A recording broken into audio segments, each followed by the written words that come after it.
തോറ്റപ്പോൾ ഇതെല്ലാ കുറ്റവും കൂടെ കൊണ്ട് മേയറുടെ തലയിൽ ചാരാം, ജയിച്ചിരുന്നെങ്കിൽ നല്ല മേയർ എന്നുള്ള നിലയിൽ നമുക്ക് കാണാൻ വേണ്ടി പറ്റും. പക്ഷേ കാര്യം ഈ മേയർ ആര്യ രാജേന്ദ്രന്റെ പ്രവർത്തന ശൈലി അത് പാർട്ടി പരിശോധിച്ചിട്ടുണ്ടോ? അതൊരു കാരണമാണ് കാണുന്നുണ്ടോ? ഇന്നലെ ഗായത്രി ബാബു തന്നെ പരസ്യമായി ഫേസ്ബുക്കിൽ പോസ്റ്റ് ഇട്ടു, മേയറുടെ പ്രവർത്തന ശൈലി ജനങ്ങളെ പാർട്ടിയിൽ നിന്ന് അകറ്റി, അത് വലിയൊരു വീഴ്ചയാണ് എന്നെല്ലാം പറഞ്ഞിട്ട് ഗായത്രി ബാബു പോസ്റ്റ് ഇട്ടിരുന്നു.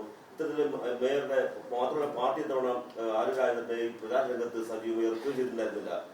എന്തുകൊണ്ട്? അപ്പൊ എന്താണ് അതിനെ കുറിച്ച് പറയാനുള്ളത്? ഗായത്രി ബാബുവിന്റെ പ്രസ്താവന അത് വ്യക്തിപരമായിട്ടുള്ള അവരുടെ അഭിപ്രായ പ്രകടനം മാത്രമാണ്, പാർട്ടിയുടെ അഭിപ്രായമല്ല. മേയർ ആര്യ രാജേന്ദ്രൻ പാർട്ടിക്ക് വിധേയമായി കൊണ്ട് തന്നെയാണ് പ്രവർത്തനങ്ങൾ ആകാത്തരം നടത്തിയിട്ടുള്ളത്. ഈ രാജീവ് ചന്ദ്രശേഖരനെ പോലെ പ്രധാനപ്പെട്ട ഒരു നേതാവ് നഗരസഭയിലെ ഗുരുതരമായ അഴിമതി ആരോപണം ഉന്നയിക്കുമ്പോൾ അതിനെ പ്രതിരോധിക്കേണ്ടത്, മുന്നണി പോരാളിയായി പ്രതിരോധിക്കേണ്ടത് ആര്യ രാജേന്ദ്രൻ തന്നെയാണ്. അപ്പോൾ സ്വാഭാവികമായ ആ മേയർ അത്തരം പ്രതിരോധങ്ങളിൽ തെരഞ്ഞെടുപ്പ് പ്രവർത്തനങ്ങളിൽ തീരെ ഉണ്ടായിരുന്നില്ല എന്നത് വളരെ ഗൗരവത്തിൽ തന്നെ കാണേണ്ടുന്ന ഒരു വിഷയമല്ലേ? അതായത് രാജീവ് ചന്ദ്രശേഖരൻ ഉന്നയിക്കപ്പെട്ട ഗുരുതരമായ ആക്ഷേപം യഥാർത്ഥത്തിൽ ഈ തെരഞ്ഞെടുപ്പിന്റെ 2-3 ദിവസം മുമ്പേ അത് ഉന്നയിക്കപ്പെടാൻ പാടില്ല എന്നുള്ളത് തെരഞ്ഞെടുപ്പ് ചട്ടങ്ങൾക്ക് വിരുദ്ധമാണെന്നുള്ളത് ഒരു കാര്യം. രണ്ടാമത്തെ കാര്യം, പ്രശാന്ത് മേയറായിരുന്ന സമയത്താണ് ഈ അവർ പറയുന്ന വിഷയങ്ങൾ ഉണ്ടായിട്ടുള്ളത്. അത് പ്രശാന്ത് തന്നെ മറുപടി പറയുകയും പ്രശാന്ത് തന്നെ വക്കീൽ നോട്ടീസ് അയക്കുകയും ചെയ്തിട്ടുണ്ട്. ആര്യ രാജേന്ദ്രൻ അതിലൊരു കക്ഷിയല്ല. മറ്റു കാര്യം, ഒരു 5-6 ദിവസക്കാലം ആര്യ രാജേന്ദ്രൻ സുഖമില്ലാതെ ആശുപത്രിയിലായിരുന്നു. നിങ്ങൾ അതുകൂടെ മനസ്സിലാക്കണം. ഒരാൾക്ക് അസുഖം വന്നു കഴിഞ്ഞാൽ എന്ത് ചെയ്യാൻ പറ്റും? അവർക്ക് അല്ലാതെ വന്നതിന് ശേഷം 2-3 കോർപ്പറേഷൻ വാർഡുകളുടെ ചുമതല ഉണ്ടായിരുന്നു, അവർ പ്രവർത്തന രംഗത്ത് ഉണ്ടായിരുന്നു.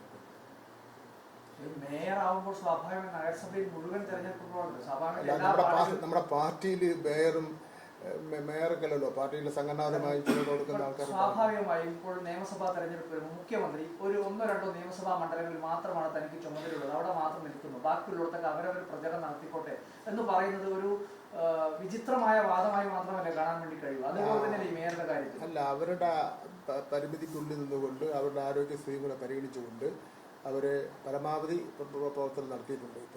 തോറ്റപ്പോൾ ഇതെല്ലാ കുറ്റവും കൂടെ കൊണ്ട് മേയറുടെ തലയിൽ ചാരാം, ജയിച്ചിരുന്നെങ്കിൽ നല്ല മേയർ എന്നുള്ള നിലയിൽ നമുക്ക് കാണാൻ വേണ്ടി പറ്റും. പക്ഷേ മറ്റൊരു സംഭവം, ഈ ആര്യ രാജേന്ദ്രനെതിരായിട്ടായിരുന്നു ആദ്യം മുതൽ BJPയും ഒപ്പം തന്നെ ബാക്കി എല്ലാവരും ഒരു പ്രചരണം നടത്തിക്കൊണ്ടിരുന്നത്. ആര്യയുടെ പ്രായം പോലും മാനിക്കാതെയാണെന്നൊക്കെ CPM തന്നെ ആരോപണം ഉന്നയിച്ചിരുന്നു. പക്ഷെ അതിന് CPM അല്ല, ആര്യയുടെ പ്രായം മാനിക്കാതെയാണ് ഈ പ്രതിപക്ഷം ഇങ്ങനെ ഭാര്യക്കെതിരെ ആര്യയെ നോട്ടമിടുന്നത് എന്നുള്ള തരത്തിലായിരുന്നല്ലോ CPM പറഞ്ഞിരുന്നത്.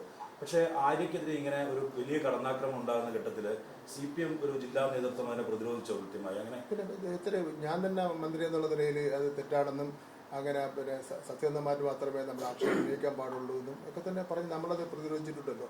ഇത് ഒരു BJPക്കെതിരായിട്ട് കോർപ്പറേഷൻ കൗൺസിലിൽ ഉറച്ച നിലപാട് തന്നെയാണ് ആര്യ രാജേന്ദ്രൻ സ്വീകരിച്ചിട്ടുള്ളത്. 5 വർഷം ആദ്യമായിട്ടാണ് മേയറാവുന്നത്, പ്രായത്തിൽ കുറവാണ് എങ്കിൽ പോലും ആ രാഷ്ട്രീയ പക്വത നിലനിർത്തിക്കൊണ്ട് 5 വർഷക്കാലവും BJP ഇഞ്ചിന് അവർ ഒരു കാര്യം വിട്ടുകൊടുക്കാതെ പ്രതിരോധിച്ചിരുന്നുള്ള കാര്യം സത്യമാണ്. ആ പ്രതിരോധത്തിൻ്റെ ഫലമായിട്ടുണ്ടായിട്ടുള്ള തിരിച്ചുള്ള ആക്രമണം ചെറിയ ആക്രമണമല്ല. അപ്പോൾ എനിക്കെതിരായിട്ടുണ്ടായിട്ടുണ്ടല്ലോ. ഞാൻ നിയമത്തിൽ നിന്ന് ജയിച്ച അവസരത്തിലൊക്കെ തന്നെ കൂട്ടത്തോടെ ആക്രമണമാണല്ലോ സോഷ്യൽ മീഡിയയിൽ വന്നുകൊണ്ടിരിക്കുന്നത്. എന്തൊക്കെ കാര്യങ്ങളാണ് നാട്ടിൽ നമുക്ക് ചിന്തിക്കാൻ പോലും കഴിയാത്ത രൂപത്തിൽ ആക്രമണം നടത്തിക്കൊണ്ടിരിക്കുന്നു. അതെല്ലാം മാധ്യമങ്ങൾ അനുകൂലിച്ചും പ്രതികൂലിച്ചും ഒക്കെ ആക്രമണം നടത്തിക്കൊണ്ടിരിക്കും. അതൊക്കെ സ്വാഭാവികമായിട്ടും ചോദ്യങ്ങൾ ചോദിക്കുന്ന കാര്യത്തിലും മാധ്യമങ്ങൾക്കൊക്കെ ഒരു അജണ്ട ഉണ്ടായിരിക്കും. അതൊന്നും അത് ഓരോരുത്തരുടെയും രീതിയാണ്.